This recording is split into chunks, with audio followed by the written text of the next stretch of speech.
We are so spoiled today to have Sir Chloe in as a special guest here in the Bridge Studios. Thanks for coming in. We appreciate it so much. Thank you for having me. So I do want to get into the band name right off the bat because your name is actually Dana, but Sir Chloe was kind of an alias before it was a band name? Chloe was, yeah. So does calling the band Sir Chloe ruin your alias? Do you need another new one? Probably, yeah. Your mother almost named you Chloe, so you came by it pretty honestly. Mm-hmm. Yeah, my mom almost named me Chloe, and then she had a dream that I walked into her living room and said that my name was Dana, so that's why I'm Dana now. You know, I love your origin story for the band. You were at Bennington College and you did a performance, wrote some songs, performed them with the band as your senior thesis. So you didn't really, you can correct me if I'm wrong, but didn't really have a lot of intentions with this becoming what it became? I think there's always a hope that it can become something. But I certainly didn't expect for it to go as far as it has. And by far, and I'm sure the number's much higher since what I read, but one of the songs from those early days, 194 million spins on Spotify. That's insane. Yes. We should all have senior theses like that, you know? It's kind of nuts. So you start to have this kind of success. You see it rolling. And you went back in to record 6 more songs. You know, somebody loaned you a warehouse? Yes, I had a friend who he owned what was formerly a paper mill, and it was a warehouse. And he said that we could stay there for, I think it was a week, and record, and a company called Warm Audio was generous enough to send us some interfaces and mics, and that was what we used to record the rest of our first EP. So I've heard that the budget for that whole recording session was $100. So was that like snacks?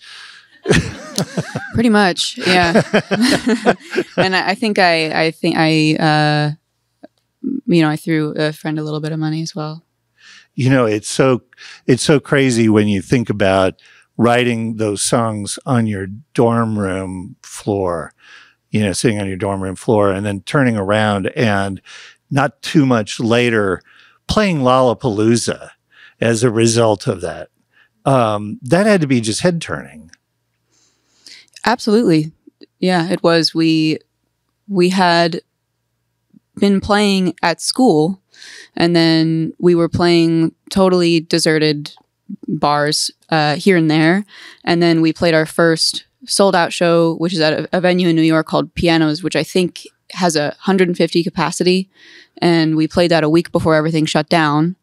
And then our first show after, and it was even playing the Pianos felt dramatic. And then everything shut down. And then when things opened up, our first show back was opening for Modest Mouse in Chicago the night before playing the main stage at Lollapalooza, which felt fairly dramatic. Yeah, and I can only imagine. And you opened up for Portugal the Man, Old Jay, the Pixies. I know you love the Pixies. So it's come pretty fast. But it's just a joy to see success. And congratulations, by the way, on the new album. It's the debut full length, the one following this experience with the dorm room floor. It's called I Am the Dog. It's out on Atlantic Records, and Sir Chloe playing tonight at the Bottleneck. And Dana, we would love to hear a song if we could. Thank you.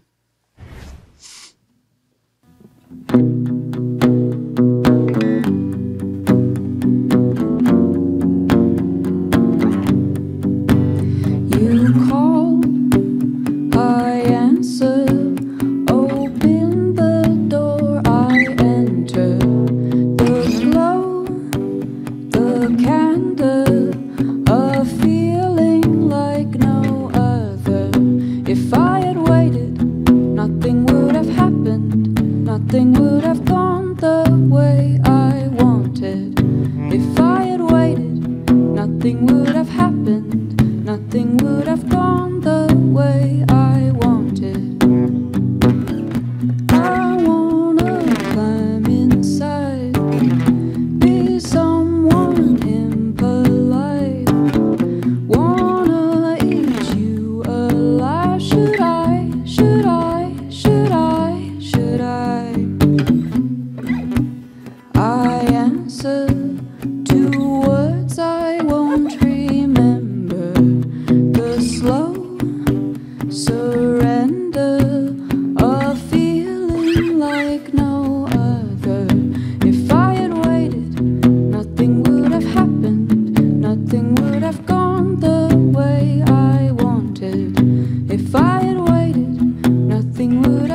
That was great.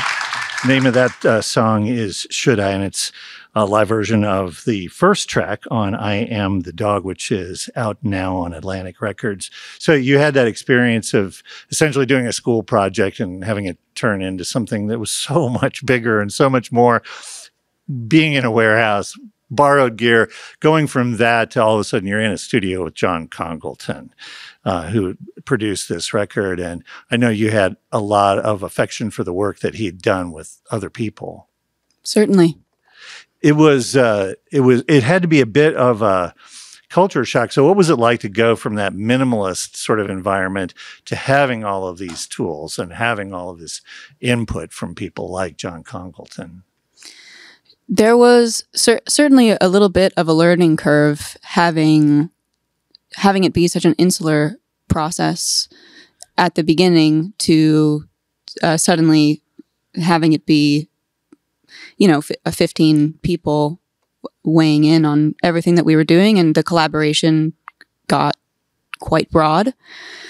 And that was a little intimidating at the beginning, and learning the language that each person speaks and how to communicate what you want and making decisions quickly. Jon works very fast, and it was really wonderful. We definitely grew up a lot during this process because so much changed. Well, my understanding is that, like, for the songwriting, you would write a sort of the basic outline of a song, lyrics, melody, and then Teddy would come in and massage it a little bit. And that's a kind of a tight little group. And so all of a sudden you're in with all of the studio musicians and everybody that wants to put in their input. So I'm sure but I also get the sense that Jon Congleton is gentle about it in a way. Absolutely. He is a wonderful interpreter and a very clear communicator. He doesn't play any games, and when you're talking to him, you know that you can really take him at face value, which was a real gift at that time. And some of the things and please correct me if I'm wrong, but I think some of the things that you all really enjoy are the up-tempo songs that you can kind of belt out when you're live. And a lot of this was thought about in terms of how will this be live? Will it be fun to play? What can we do to really rile things up a little bit? Absolutely. You were listening to a lot of different kinds of music going into this project, a lot of shoegaze kind of stuff. But you also listen to Hendrix too. You have an affinity for the guitar. Yes, I love the guitar. Feels like it was that maybe you felt like in the United States it was a little bit out of fashion and you're bucking the trend a little. I think it's definitely back in fashion now, but I remember when I was in school, I wasn't hearing a lot of guitar on the radio, but I do think it's back now. I'm hearing it a lot more, which is exciting. We've had artists tell us that their label people have told them to drop the guitars and pick up a synthesizer. So interesting. Sometimes it gets kind of blunt, but we're really excited to have you here. We were talking about this a little bit earlier. It's always a big ask to have an artist come in and perform in the studio for us. But to come in off the road when you don't have a day off and it's 100 degrees outside, that is a whole nother thing. So we do really appreciate it. Sir Chloe, our guest today, Dana Foote, is the artist playing for us today, the new full-length I Am the Dog on Atlantic, playing tonight at the Bottleneck as well. We'd love to have another song if we could. Absolutely. Have another taste. It will go away. Just a little shame. All it's gonna take. Sally fading, Sally fading, Sally fading, mouth open. Sally fading, Sally fading, Sally fading, mouth open. Wait another week.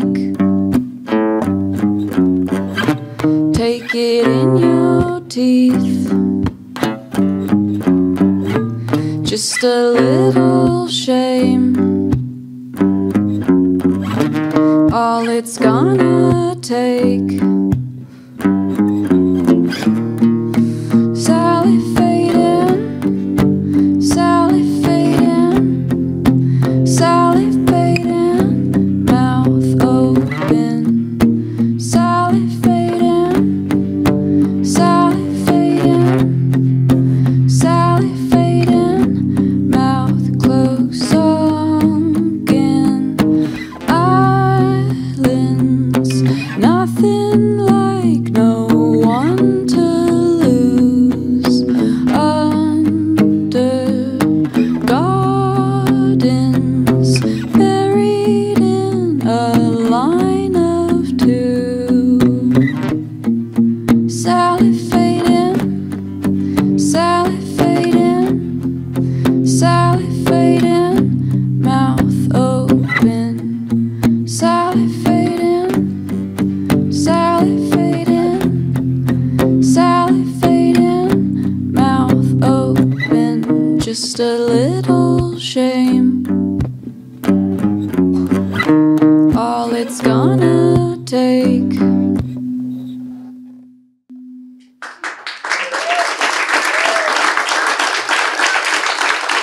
Salivate, the live version from the new record, I Am the Dog. Sir Chloe is our guest today in the Bridge Studios, and specifically Dana Foote, playing tonight at the Bottleneck, which is going to be a great full band show, by the way. So I Am the Dog. You hear that title, and you know that there's a story behind it. There's actually a dog, right? Yes, there is. It was a rescue dog that you were living with. Yes, she was a rescue dog. And it was a complicated relationship. Yeah, it was my first experience with a dog who had experienced quite a lot of emotional pain in her life, and learning how she communicated during that period, because I was so used to a different language that dogs communicate through, and she had quite a few blocks that made her communicate very differently. And the initial idea for the record was to write an album entirely from a dog's perspective. It didn't work out that way because first time with collaboration, and just things didn't quite shake out that way. But that first song was about her and from her experience, from her perspective. And I just, I certainly don't want to put words in your mouth, but I got the sense that when you're looking at this dog who, might have been acting aggressively, but really needed understanding, that it really, you were like projecting that in human terms, and sort of like, we're all kind of like that in a way. Absolutely. Yes. I think it's hard not to, when you're living with an animal, to project your own human emotions and experiences onto the animal, because I think the connection, so much of connection with a nonverbal creature is projection. Yeah. I think it's just I just think it's brilliant. And so I don't ever want to try and summarize themes for an artist's work to an artist, right? But I just will say this, that the songwriting is really brilliant. And there are many themes, and it bears repeated listening. And I think that the thing that you do in it, and I don't know if this is intentional or not, but you've kind of left it open so that it can mean different things to different people. Absolutely. So when you were getting ready to release this out into the world, Molly Hawkins came in as the creative director for the packaging. Yes. And you all had long conversations about some of those themes and the way it all worked. And Molly kind of came up with a metaphor that sort of drove some of those images. Can you talk about that relationship and what she brought to it? Yes. Well, having Molly involved was such a privilege. Her perspective is just I covet her perspective. She's really got so many fantastic ideas, and it's always feels so fresh and surprising. And she's got a real gift. The particular metaphor that she came up with was what's a dog to a shepherd and what's a dog to a sheep. And that was what a lot of the imagery was centered around, with having a sheep on the cover of the record. And the idea behind that was that a dog's life will be very different depending on who the dog is surrounded by, and also the people who are, keep company of dogs, depending on who they are, will have very different experiences. So what was it like working with the sheep? They were great. The adult sheep, Bertha, was, I think like most farm animals on a soundstage, wasn't ecstatic to be there, but very friendly nonetheless. And we made it really quick, really easy. They had sheep agents. That was surprising. And the babies were also really sweet. They were, taking naps on the bed and eating everything. It was really great. It was a lot of fun. And I love the picture, and I'm not mocking it at all. But there is, one of the pictures from that photo shoot with you having a baby sheep sort of draped over your shoulders. Mm-hmm. And it's like, it's a lovely image, but how did the sheep get up there? They came with two handlers, and one of the handlers put him on my shoulders, and they're perfectly comfortable up there. It's not uncomfortable for the sheep at all. They're frequently held that way on farms. And once he was on there, he was having a great time, or at least I was. I don't know. I was projecting myself onto the sheep. You mentioned the sheep agents, and when I read, about that, it was just seemed like such an irony to me. And I don't know that you felt it because your rise was so meteoric, but there are so many artists out there writing songs and working so hard in the hopes that maybe someday they'll get enough traction that they can get an agent, and then here come the sheep. That's true. So those sheep, they just don't know how lucky they are. It's just the best. Yeah, that's true. That's true. We absolutely love the new record. It is I Am the Dog on Atlantic, and I think a lot of folks are going to be scurrying first to find the pictures with the sheep, and then they're going to be rewarded with some amazing music, and we'd love to hear one more song if we could. Absolutely.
same.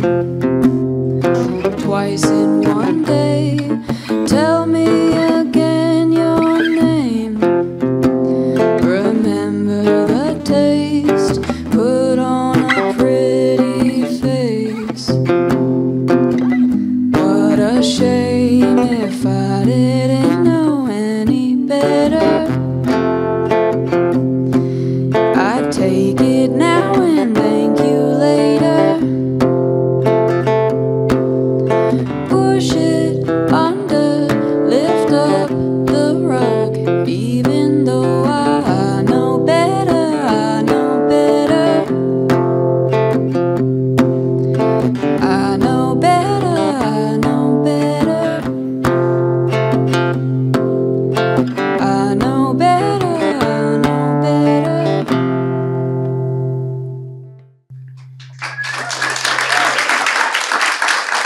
Our guest today on the bridge, Dana Foote of Sir Chloe. You know, just want to thank you again for taking the time to do this. We feel honored to be able to have you come in and perform for us and to get in at really the beginning of what we really think is going to be a big career. And so we appreciate it so much. And I do want to mention that if you want to see Sir Chloe in their, keeping with the animal theme, if you want to see Sir Chloe in their natural habitat, it's the Bottleneck tonight. Mm-hmm. And it's going to be a full band show. So it's going to be really great. And you should also check out the new album, I Am the Dog, on Atlantic. Dana, thanks so much. It's just been a pleasure, a joy. Appreciate it so much. Thank you for having me. It's been an absolute pleasure. Thank you.